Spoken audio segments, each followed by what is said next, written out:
Hello book buddies, I hope all of you are doing great. दोस्तों, श्रीलंका एक छोटा सा मुल्क है। इनफैक्ट ये एक आइलैंड है which is located in the Indian ocean. अगर आप मैप में देखें तो ये इंडिया के साउथ में पड़ता है। इसकी पॉपुलेशन तकरीबन 22 मिलियन है, जो अगर साउथ एशिया के स्टैंडर्ड्स के हिसाब से देखें तो काफी कम है। 2015 में I got a chance to visit Sri Lanka. क्या ही खूबसूरत मुल्क है, ब्रेथ टेकिंग बीचेस, कमाल की ग्रीनरी और फैसिनेटिंग लैंडस्केप। कोलंबो में एक जगह है गोल फेस। मैंने अपनी जिंदगी में इससे साफ बीच नहीं देखा। कोलंबो से एक ट्रेन चलती है कैंडी की तरफ। ये मेरे ख्याल में दुनिया की सबसे सीनिक ट्रेन जर्नीज में से एक है। कैंडी की अगर बात करें तो वहां पे एक जगह है royal botanical gardens. Back in the day मैंने इस जगह को अपनी top 100 places to visit before you die की लिस्ट में शामिल किया था। All in all Sri Lanka is an amazing country. लेकिन दोस्तों, पॉलिटिक्स एक ऐसी चीज है जो खूबसूरत से खूबसूरत मुल्क को भी बदसूरत बना देती है। यही हाल श्रीलंका का हुआ है। यहां भी थर्ड वर्ल्ड की तरह डायनेस्टिक पॉलिटिक्स है। जिस तरह पाकिस्तान में शरीफ, जरदारी और भुट्टो क्लैन है, इसी तरह श्रीलंका में दो पॉलिटिकल फैमिलीज बहुत ही डोमिनेंट रही हैं। एक है राजापक्सा और दूसरी है Bandra Nike family. Rajapaksa family पिछले 20 साल से पावर में है और पावर का ऐसा नशा है कि आज से 2 दिन पहले तक बड़ा भाई प्राइम मिनिस्टर, छोटा भाई प्रेसिडेंट, एक भाई फाइनेंस मिनिस्टर और इसी फैमिली के 44 मेंबर्स ऐसे हैं जो गवर्नमेंट में बड़े ओहदों पर मौजूद हैं। जब इस तरह का ब्लैटेंट नेपोटिज्म किसी भी मुल्क में होता है तो उसका हाल वही होता है जो आज श्रीलंका का है। Last month their economy completely collapsed and they defaulted on their foreign debt of $51 billion.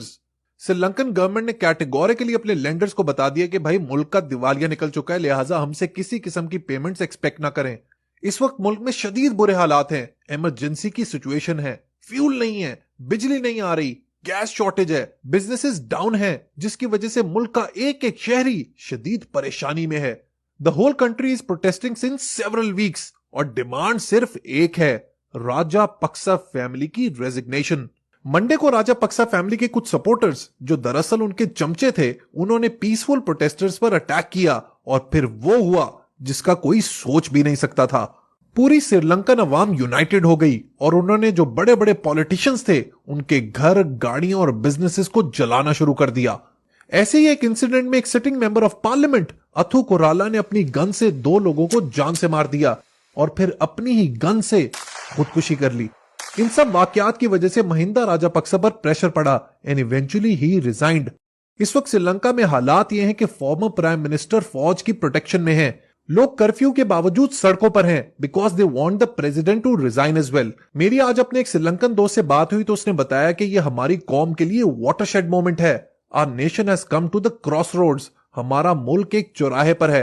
अगर हमने सही डिसीजन ले लिया तो आवर कंट्री विल फ्लाई, वरना फ्यूचर में कोई और राजापक्सा आकर हमें फिर दबाना शुरू कर देगा। He is of the view कि अगली जो गवर्नमेंट आएगी ये उन टेक्नोक्रेट्स की आएगी, उन इंटेलिजेंट और पढ़े लिखे लोगों की आएगी जो मुल्क को आगे लेके जाएंगे। लेकिन दोस्तों, क्या आप जानते हैं कि सारी सिचुएशन की वजह है डायनेस्टिक पॉलिटिक्स, जिसमें मेरिटोक्रेसी के बजाय लोग अपने खानदान के लोगों को गवर्नमेंट में भरते हैं और फिर दबा के करप्शन करते हैं। श्रीलंका का भी यही हाल हुआ है। यही वजह है कि वहां के लोग राजापक्सा फैमिली को मार्कोस फैमिली भी कहते हैं।